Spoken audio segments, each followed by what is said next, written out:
자, 그러고 나서 어떤 무슨 일이 생기냐면요. 글로벌 밸류 체인이 무너지기 시작하죠. 왜냐하면은 중국이 그동안 뭐였냐면은 세계의 조립 공장이었어요. 생산 공장이죠. 생산 공장이었다. 근데 이 생산 공장이 어떻게 되냐면 코로나로 인해 가지고 묶이죠. 묶이면서 얘네가 뭘 잃어가냐면 제조업의 경쟁 우위를 잃어가는 거야. 제조업의 경쟁 우위를 잃으니까 이제 얘네가 어떻게 해야 돼? 새로 먹고 살 것이 없어지는 거지. 그러면서 얘네들이 들어오는 게 뭐냐면은 우리나라처럼 뭘로 들어와야 돼요? 첨단 기술에 눈독을 들이는 거죠. 근데 우리나라는 첨단 기술이 어떻게 됐어? 모방에서 시작했지만 그래도 경쟁 우위를 만들어냈고 그 다음에 세계 질서의 지적 재산권을 이제 지켜가면서 성장을 했는데 얘네는 빨리 성장해야 되니까 뭐가 필요 없어? 특허나 지적 재산권을 무시하는 거지. 그래도 돼요. 그래도 되지. 뭐 하는 나라니까. 얘네는 뭐가 없어요? 얘네는 민주가 없고, 민주주의가 아니고 자유민주가 없고, 또 뭐가 없어요? 자본과 시장이 없기 때문에 얘네들은 한다고. 개념이 그래서 한때 진짜 개념이 없는 경제인들 중에 중국이 막강하다고 생각한 사람들이 있었어. 왜? 돈은 시장인데, 시장으로 돈을 버는데, 뭐예요? 독재잖아. 마음대로 한다 이거야. 좀 이따가 할 얘기야. 이쪽으로. 마음대로 하지 않느냐. 그래서 중국이 굉장히 세계를 지배할 것이라는 음모론들이 굉장히 많이 났다고. 왜? 돈 많고 권력이 있는데 못하게 보이냐 이런 거지. 그러나 뭐에 묶이냐 하면은 이 특허가 문제가 되는 거지. 자꾸 뺏겨대요. 모든 짝퉁이 다 어디서 나와요? 세계 짝퉁이 다 중국에서 나온단 말이야. 그러니까 미국 입장에서는 어떻게 되냐면은 얘네가 만들어 놓은 질서들을 무시하기 시작하는 거지. 그럼 이 질서를 무시하는 놈은 어떻게 해야 돼요? 저버려야죠. 그냥 보복을 해야 돼. 그래서 보복해야 되니까 보복? 뭘로 보복해요? 무역을 시작하는 거지. 보복 무역을 하니까 뭐가 되는 거야? 이걸 얘네하고 떨어지는 거야. 그걸 뭐라 그래요? 유식한 말로 디카플링 이렇게 되는 거야. 그래서 이제 얘네가 지금 어떻게 되고 있어요? 점점 이 첨단 기술로부터 멀어지고 있는 거죠. 그러면은 미국은 이 중국을 어떻게 첨단 기술로부터 멀게 할 수 있느냐? 지금 첨단 기술에서 가장 중요한 게 뭐냐 이거지. 되게 많아요. 미국이 갖고 있는 첨단 기술이 굉장히 많은데 그 중에 이제 중국이 어느 정도 막 따라올 수 있는데 도저히 못 따라오는 첨단 기술이 뭐냐? 그러면은 이게 뭐냐면은 전체 산업의 베이스란 말이야. 기초가 되는 거지. 그게 뭐냐? 우리 다 알고 있어. 첨단 기술이라는 것에 대한 베이스가 되는 산업이 있다고. 반도체. 그렇죠. 이게 반도체. 왜? 이 반도체가 뭐와 뭐를 할 수가 있어요? 자동화와 AI를 해결해 줄 수 있단 말이지. 그래서 이거가 없이는 뭐가 안 돼? 지금에 하고 있는 4차 산업이 이루어지지 않는다는 거야. 그런데 이 반도체 사업의 글로벌 밸류 체인을 한번 보자 이거지. 그러면 가장 밑에 있는 게 뭐냐면은 이 반도체 체계를 갖고 있는 체계와 설계를 갖고 있는 사람이 있어요. 그 다음에 자, 반도체를 만들어야 되지. 그러면 이게 설계도를 갖고 있는 애가 누구야? 삼성. 얘가 미국이야.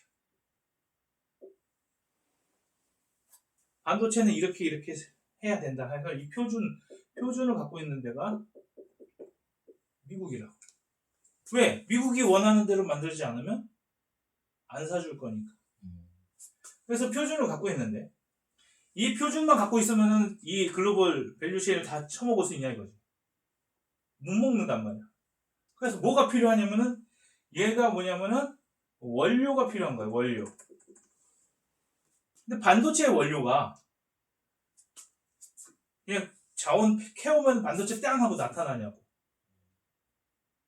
우리나라는 뭐는 있어요? 반도체 만드는 기술이 있어요. 기술은 여기가 아니고 여기까지 옵니다.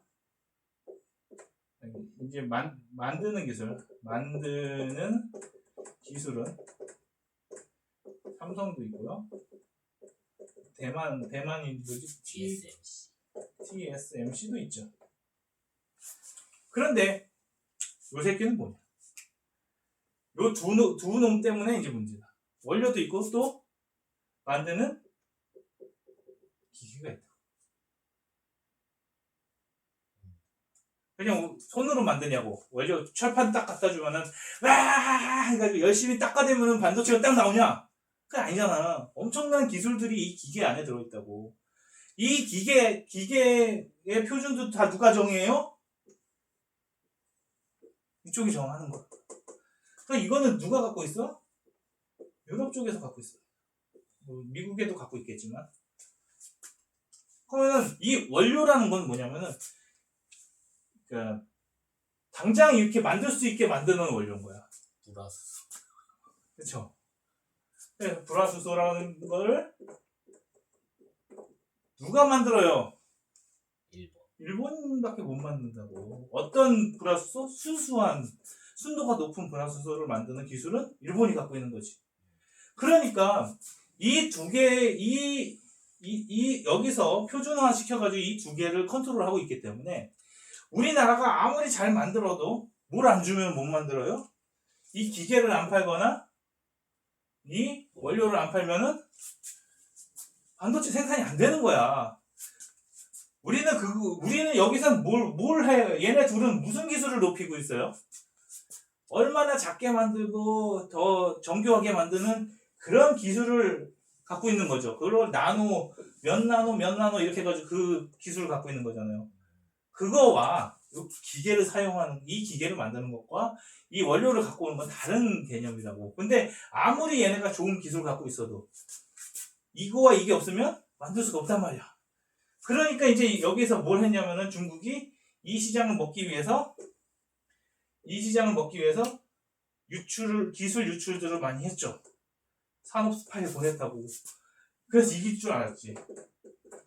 산업 스파이를 보내서 대국이 힘을 갖고 쳐먹으려고 하니까 이길 줄 알았지. 근데 왜 못 이겼어요? 이 기술은 다 어디서 나오는 거야? 결론적으로는 기계와 원료에서 나오는 거란 말이야. 이걸 못 한단 말이지. 그리고 이 기계랑 원료는 점점 어떻게 돼요? 기술이 높아지는 거지. 얘네들 못 따라간다고. 이 세계를 다 잡을 수가 없다고.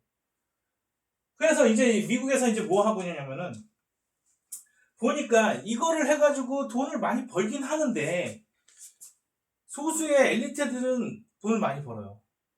근데 누가 돈을 못 벌고 있어요?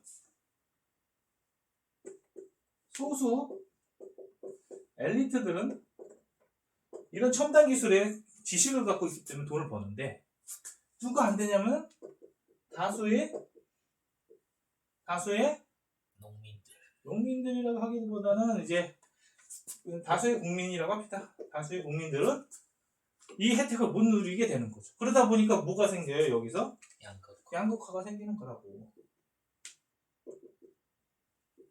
물론 양극화 저번에 얘기했듯이 이 사람들이 못 쫓아와서 생기는 건데 이 전체적인 구조도 문제죠. 왜냐하면은 엘리트가 되어야만 돈을 벌 수 있는 구조란 말이야. 그러면은 이 사람들은 어떻게 먹고 삽니까? 라는 문제가 이제 터지는 거야. 왜 터졌어요? 그동안은 다수의 국민에게 뭐가 제공이 됐었냐면은 제품이 어떻게 공급이 됐어요? 싸게 공급이 됐단 말이야. 누구에 의해서 싸게 공급이 됐어요? 시장. 중국에 의해서 싸게 공급. 그런데 지금 전쟁을 하고 나니까 코로나가 오고 나니까 중국의 영향력이 없어지잖아요. 그리고 중국이 발전하기 시작하면서 걔네들의 인건비도 올라가잖아요. 결국에는 어떻게 돼요? 제품이 인플레가 오는 거죠. 인플레이션이 왔어. 그러니까 어떻게 돼? 이 사람들이 그동안은 싼 걸로 버텼는데 이제 싼 걸로 버틸 수가 없는 시간이 점점 압박이 온 거예요. 그러니까 이제 어떻게 돼? 미국에서 뭔가 하기는 해야 돼. 그게 뭐예요? 이 사람들을 어떻게 먹여 살릴 수 있을까? 이 국민들이 양질의 일자리인데 어떻게? 다수. 그렇죠. 많이. 다수의 양질의 일자리가 필요한 거지. 그래서 이 다수의 양질의 일자리를 어디서 가져오나 봤더니 그게 어디예요? 제조업. 그게 제조업이고 제조업 중에 가장 가치가 높은 그 제조가 뭐예요? 자동차. 반도체. 이해되셨어요? 그래서 이제 이 제조 공장을 세우기 위해서 뭐라고 얘기를 하는 거야? 반도체를 어디다 세우래요? 미국에서. 그래서 무슨 법이 생겼어? 반도체법이 생긴다. 이 흐름을 알고 나서 오늘 할 1차, 2차, 3차 산업에 대한 이야기를 좀 더 왜 미국은 이 제조업은 어디입니까? 2차 산업이죠.